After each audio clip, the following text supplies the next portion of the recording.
करते करते करते करते करते करते श्रावण का महीना आ जाए, और श्रावण के महीने में अगर मान लो भूल से भी शिवरात्रि पड़ जाए, भूलवश भी शिवरात्रि पड़ जाए, और यदि प्रथम पहर के पूजन में पार्वती अगर एक शिव की आराधना करते करते भगवान शंकर के नाम को पुकारती हुई शिव की पूजन कर ले, शिव की पूजन आराधना कर ले, भूलवश भी श्रावण के महीने की शिवरात्रि पर भूलवश भी अगर पूजन कर ले, तो फिर वो पार्वती जो पूर्व का उसका अंदर जो सती के समय का अपमान भरा हुआ था वो सब भूलवश भूल जाएगी, और पार्वती शंकर की आराधना में इतनी डूब जाएगी कि शिव उसको दर्शन देने के लिए आ ही। हमसे कई लोग पूछते हैं, महाराज जी आप ये पूजन कराते हो ऑनलाइन, इसमें 21 गेहूं के दाने बता देते हो, कहीं काली मिर्ची बता देते हो, कहीं काली तिल बता देते हो, लाल फूल बता देते हो, ये आप भगवान शंकर की पूजन में ये सब सामग्री बता देते हो, धतूरा बता देते हो, बेलपत्र की इतने नग चढ़ाना है, ये काम करना। एक एक चीज, एक एक शब्द पुराणों में से कहीं ना कहीं से उस कथा में से लिए गए हैं, उस कथा के अनुसार आपको वर्णित किया जाए।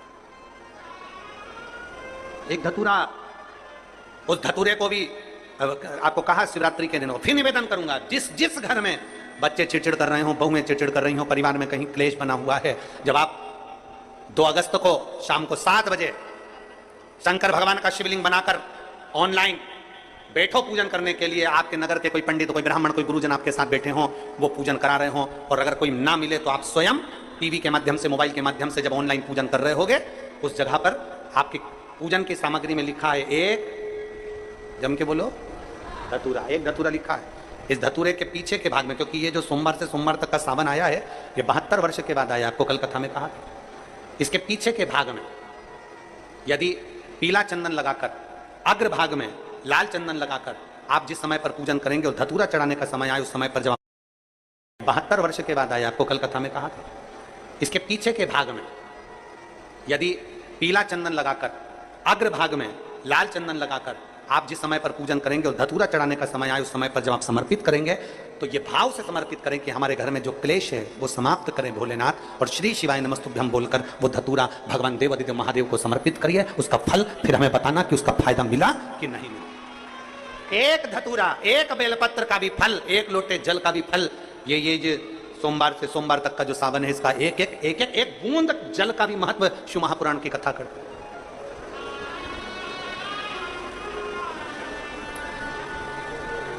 किसी ने कल के पत्र में था कि गुरुजी हम जो शिवलिंग बनाएं, घर में सब अलग अलग बनाएं या एक बना लें, तुम्हारी जैसी मर्जी। तुम्हारे बच्चों का मन हो रहा है कि हम भी शिवलिंग बनाएं, तुम्हारे पति का मन है, पत्नी का मन है, सब एक साथ पूजन करें, एक शिवलिंग बना ले, उसकी पूजन करें, जैसा तुम्हारा मन करे। पर 2 अगस्त को शाम को 7 बजे प्रथम पहर में, प्रथम पहर की पूजन में करो। और फिर एक बात याद रखना, 12 महीने अगर शिवलिंग बनाते हो, प्रदोष को शिवलिंग बनाते हो, सोमवार को शिवलिंग बनाते हो, बाकी के महीने में तुम शिवलिंग बनाते हो, तो उसको रात होने से पहले विसर्जन करना पड़ता है। अगर बाकी के समय शिवलिंग बनाते हो तो रात होने से पहले विसर्जन करना पड़ता है। पर जो शिवरात्रि है उसको क्या कहते हैं? शिवरात्रि। मतलब पूजन भी रात्रि को होना है, अनुष्ठान भी रात्रि को होना है, विसर्जन भी रात्रि को होना है, संपूर्ण। अगर 4 पहर की पूजन कर रहे हो तो 4 पहर का विसर्जन होता है। 4 पहर का पूजन होने के बाद फिर सुबह सुबह जब ब्रह्म मुहूर्त हो तब आप जाकर विसर्जन करो और शिवरात्रि। पर आप जब 1 पहर का पूजन कर रहे हो, मतलब शाम को 7 बजे पूजन कर रहे हो, तो शंकर जी का विसर्जन भी रात्रि को ही कर देना। शिवरात्रि है इसलिए। बाकी के समय पर अगर शिवलिंग बनाओगे तो रात होने के पहले विसर्जन करना पड़ता है। पर शिवरात्रि की पूजन कर रहे हो तो रात्रि को भी पूजन कर रात्रि को भी विसर्जन कर सकते हो। शिवरात्रि है इसलिए। अब विसर्जन करने कहां जाओगे? पानी गिर रहा है बहुत तेज, नदी नाले फूल हो रहे हैं, तालाब बावड़ी फूल हो रही है, कहीं नहीं जाना। अपने घर के बाहर एक बाल्टी में, एक तसले में पानी भर कर रखो और घर के बाहर शंकर भगवान को अपने सिर पर लेकर घर के बाहर निकलो। बड़े आनंद के साथ में, ढोल नगाड़े के साथ में, थाली बजाते हुए, घंटी बजाते हुए, हर हर महादेव बोलते हुए, बोल बम बोलते हुए शिव जी का विसर्जन। कहीं मत जाओ, घर के बाहर एक तसले में पानी भर लो, उसमें विसर्जन करो। जब वो पानी मिट्टी गल जाए तब किसी पेड़ में, किसी वृक्ष में उसको डाल दो। कहीं जाने की जरूरत। नदी नाले पानी के समय में फूल जाते हैं, बहुत पानी भरा रहता है, ध्यान रहे पता नहीं, मिट्टी चिकनी होती है, स्मरण। तो घर के बाहर, अपने घर के बाहर उसका विसर्जन। बहुत सारी दौलत नहीं है आपके पास में, इतना धन नहीं है आपके पास में, कोई वस्त्र, कोई आभूषण, कोई सामान नहीं दे सकते ना आप किसी को कुछ भी। शिव महापुराण की कथा कहती है कम से कम चेहरे की प्रसन्नता तो दीजिए, स्माइल तो दीजिए, थोड़ा सा मुस्कुराहट तो दीजिए। ये तो है ना अपने पास में, ये तो अपने पास है ना कि अपन मुस्कुराहट दे सकते हैं, अपन चेहरे की प्रसन्नता दे सकते हैं, अपन अपने चेहरे की स्माइल दे सकते हैं। हाँ, ये जरूर है कि बड़े बड़े जो ऑफिसर होते हैं, बड़े बड़े पत्थर बैठने वाले होते हैं, वो इतना मुस्कुराते नहीं है। क्योंकि वो इसलिए नहीं मुस्कुराते क्योंकि अगर मुस्कुरा दिए तो फिर ये काम उनको करना पड़ेगा, इसलिए वो भले अपनी जगह पर सहज है।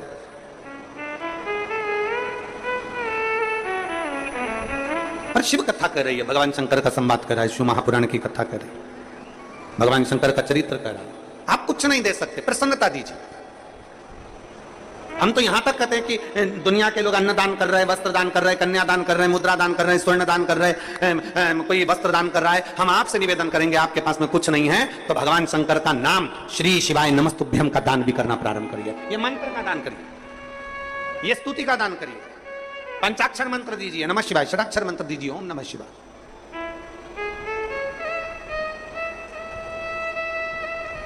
आप में से कितने लोग हैं जो भगवान शंकर के मंदिर में जब जल चढ़ाने जाते हैं तो श्री शिवाय नमस्तुभ्यम अच्छी जम के गूंजते हैं? कहते हो जम के? 4 लोगों तक तुम्हारी आवाज पहुंचे, शंकर को जल चढ़ाओ। और जल चढ़ाते चढ़ाते जिस मंदिर के प्रांगण में जितने बैठे हो, बाहर नंदी बैठा है, मां जगतजननी बैठी है, गणेश जी बैठे हैं, षडानंद कार्तिकेय बैठे हैं, और शास्त्र कहता है शंकर भगवान का जहां जल चढ़ता है उसके सामने से जो जल निकलता है उस स्थान पर 33 कोटि देवता बैठते हैं। हम एक अकेले शिव जी को नहीं बोलते, हम जितने देवता यहां पर विराजमान हैं, जब हम जम के बोलते हैं श्री शिवाय नमस्तुभ्यम, उन सभी को नमन हो जाए, उन सभी को। कितनी भी बड़ी बीमारी हो, कितना बड़ा भी रोग है, कैंसर जैसी बीमारी से जूझ रहे हो, किडनी लीवर तक अगर खराब हो गया है तो शंकर का गुणगान करिए। 1 लोटा जल शिव जी पे चढ़ाकर उसका आचमन करना। एक पत्र है देखिए में आ जाते हैं, और शिवलिंग की आकृति में आने के बाद फिर हम भगवान शंकर का गुणगान करते हैं कि शिव इन सब का कल्याण करने वाले, ओ गढ़दानी तू सदा कृपा करने वाले, करुणा करने वाले, कृपा करना, करुणा करना। श्री शिवाय नमस्तुभ्यम। आप भी जब प्रणाम करें, आप भी जब गुणगान करें, आप भी जब मंत्र जाप करें, दोनों हाथ भी जब प्रणाम करें, आप भी जब गुणगान करें, आप भी जब मंत्र जाप करें, दोनों हाथ जोड़कर शंकर के पास जाएं, दोनों हाथ उठाकर हर हर महादेव भगवान शिव की स्तुति करें, भगवान शंकर का स्मरण करें, दोनों हाथ। कितना सुंदर कहा है। कई माताएं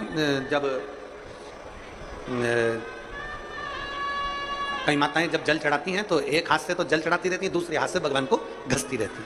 शिव महापुराण की कथा कहती है पहले जल चढ़ा लो, फिर थोड़ा सा घस लो दोनों हाथों से, फिर वापस जल चढ़ा लो। दोनों हाथों का प्रयोग करिए, दोनों हाथों का प्रयोग करिए।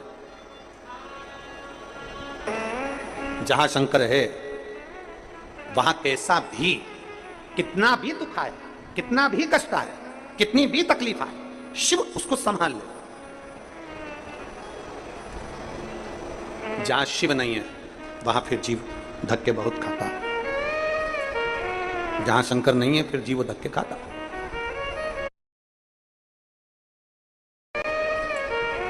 जहां शंकर नहीं है फिर जीव धक्के खाता। आपके घर में भले छोटा सा शिवलिंग हो, पत्थर का हो, पाषाण का हो, पीतल का हो, चांदी का हो, सोने का हो, लोहे का हो, कांच का हो, कैसा भी हो, हीरे का हो, मोती का हो, कैसा भी हो, पर अपने घर में पत्थर का, लकड़ी का, कैसा भी अपने घर में एक शिवलिंग होना जरूरी है। एक शंकर का शिवलिंग हमारे घर में होना जरूरी है। गला खींच रहा है, बहुत खींच के बोलना पड़ रहा है कथा को। हमारे घर में शंकर का एक शिवलिंग होना जरूरी है, बहुत जरूरी। वो किसी का भी हो, भले वो कैसा भी हो, भले वो नर्मदा जी के कंकर का हो, सीहोर के कंकर का हो, चाहे कैसा भी कुबेरेश्वर बाबा के कंकर का हो, पर शिवलिंग घर में हो। कभी ये मत सोचना कि आप बहुत छोटे हो, कभी ये मत सोचना कि आप बहुत गरीब हो, कभी ये मत सोचना कि आप कुछ नहीं कर सकते, कभी ये मत सोचना कि आप बहुत छोटे हो, मेरी कोई कीमत ही नहीं है। जिसकी कोई कीमत नहीं होती, अगर वो शंकर पर 1 लोटा जल चढ़ाने लगे तो वो भी कीमत वाला हो जाता है। बस इतना निवेदन जरूर है। भगवान ने शरीर पूरा दिया है, भगवान ने शरीर पूरा दिया है तो राम राम भी पूरी करा करो। शरीर पूरा दिया है तो भजन भी पूरा किया करो। शरीर पूरा दिया है तो भक्ति भी पूरी किया करो। आदि भक्ति हमारे सनातन धर्म की पहचान नहीं है। आदि भक्ति हमारे सनातन धर्म की पहचान नहीं है। आधा राम राम हमारी सनातन धर्म की पहचान नहीं है। शरीर पूरा दिया, हाथ पूरे दिए, तो राम राम भी दोनों हाथ जोड़कर करना चाहिए। ये सनातन धर्म का नियम है, ये सनातन धर्म की पहचान है। एक हाथ से राम राम करना, एक हाथ से राम बोलना, या एक हाथ का प्रयोग भगवान की भक्ति में करना श्रेष्ठता नहीं है। एक हाथ का प्रयोग दूसरे धर्म में होता है, एक हाथ का प्रयोग दूसरे धर्म में होता है। हमारे सनातन धर्म में एक हाथ का प्रयोग नहीं होता, हमारे सनातन धर्म में 2 हाथ का प्रयोग होता है। राम राम साहब, प्रणाम करें एक हाथ से नहीं, हाथ जोड़कर करें। ये भारतीय सभ्यता, संस्कृति और मेरे भारत की निशानी है। एक हाथ से प्रणाम नहीं। तो वो धतूरा देखा है आप लोगों ने? जम के बोलो जरा, देखा है सबने?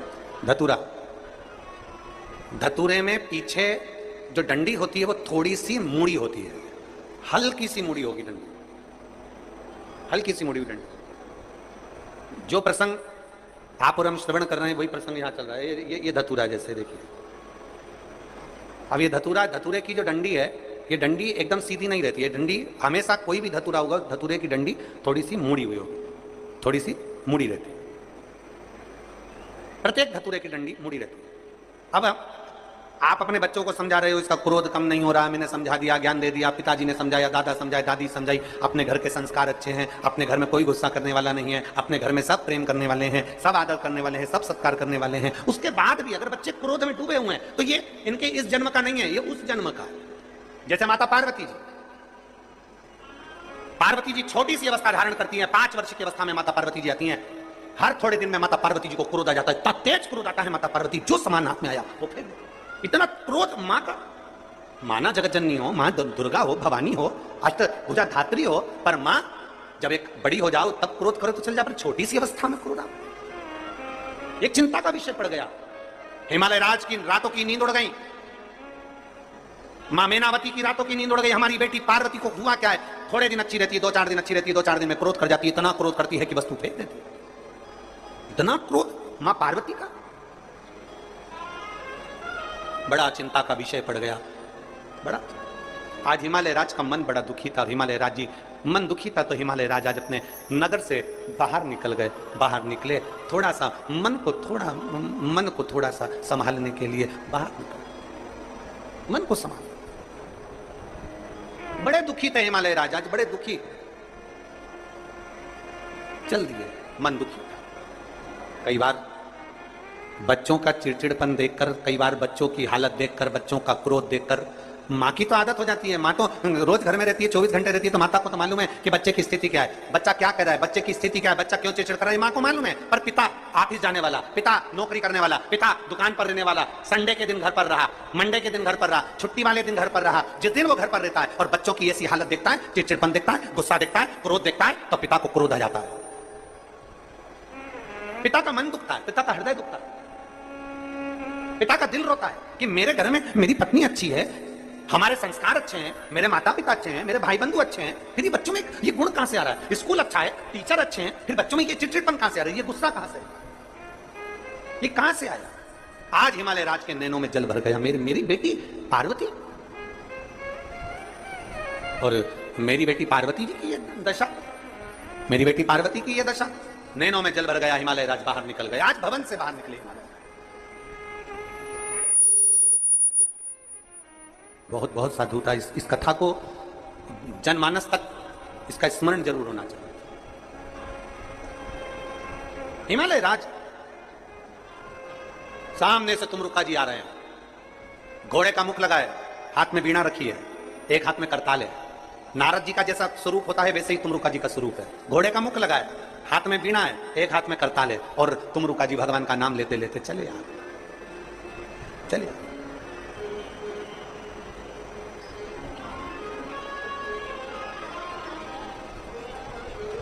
हिमालय राज ने जो तुमरुका जी को देखा, तुमरुका जी को देखते ही हिमालय राज ने तुरंत उसी समय, उसी पल, उसी घड़ी दुनिया के किसी व्यक्ति में ताकत नहीं है आपको झुका दे।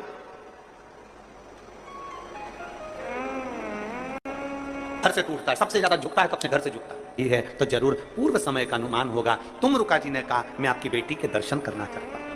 बेटी के दर्शन नमस्तुभ्यम, उनके मुख से शिव नाम निकलता है। जिसके मुख से शिव नाम निकलता है उसको, जिसके हाथ से शंकर जी को एक लोटा जल चढ़ता है उसको जब भी तकलीफ आती है तो दुख की घड़ी क्षण उस व्यक्ति को पहले महसूस होने लगता है। घर में कई जीजियां ऐसी हैं, कई माताएं ऐसी हैं, कई जीजा प्रणाम करा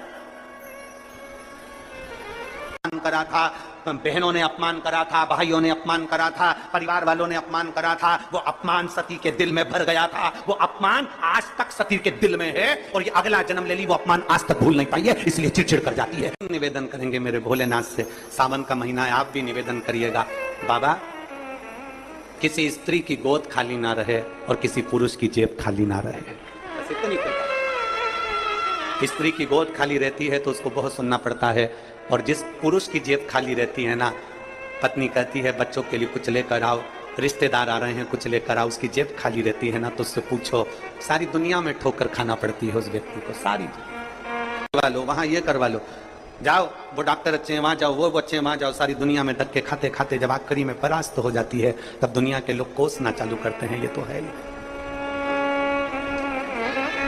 बाबा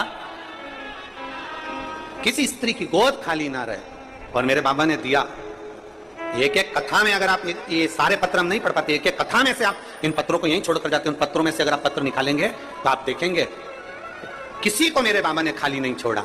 स्त्री को संतान 24-24, 25-25, 30-30 साल बाद भी दी है, 15-15 साल बाद भी दी है, और बाबा ने जेब भी खाली नहीं रखी। वो भंडेट जाना, क्या तुम्हें सुकून मिलेगा? नहीं, कहीं पांव गड़ रहा है, कहीं हाथ गड़ रहा है, कोई कम्बल नहीं, कोई बिछाने का नहीं, ठंड पड़ रही है, पानी गिर रहा है, पानी बरस रहा है, खुले में बैठे हैं। बैकुंठ में दरवाजे हो सकते हैं, ब्रह्मलोक में दरवाजे हो सकते हैं, इंद्रलोक में दरवाजे हो सकते हैं, सारे लोक में दरवाजे हो सकते हैं, पर शंकर जी के मंदिर में, शंकर के शिवालय में, शंकर जहां बैठते हैं कैलाश में, वहां दरवाजे नहीं। वो सीख देते हैं कि अपने कर्म से, जितनी बहनें थी माता सती की, जितनी बहन, एक भी बहन प्रेम से नहीं मिली, एक भी बहन प्रेम से नहीं मिली है, एक भी बहन। सती मैया के जितने भाई थे कोई प्रेम से नहीं मिलता, रिश्तेदार थे, चाचा काका बुआ फूफा सब, कोई नहीं मिलता, पिता तक प्रेम से नहीं मिलते, माता सती के पिता भी प्रेम से नहीं मिलते, वो प्रेम से नहीं मिलते, स्नेहवश नहीं मिल रहा, केवल एक अम्मा है जो प्रेम से मिली है। बहुत बहुत ध्यान देना, क्यों? कारण केवल एक था, सती मैया की जितनी बहनें थी, कोई चंद्र से भी आई थी, कोई कहीं भी आई थी, कोई कामदेव से भी आई थी, सब अच्छी अच्छी जगह पर भी आई थी, सबके घर में वैभव था, सबके घर में धन था, सबके घर में दौलत थी, सबके घर में संपदा थी। में रिश्तों में, समय में, ये जो हम बैठते हैं, ये बैठने पर 3 छलांग लगाने का समय आता है। बचपन में हम भगवान के चरणों में जाकर छलांग लगा लें, बन सके तो जवानी में भगवान के चरणों में छलांग लगा लें, जवानी में नहीं लगा पाए तो अधेड़ी में भगवान के चरणों में छलांग लगा लें, और अगर 3 बार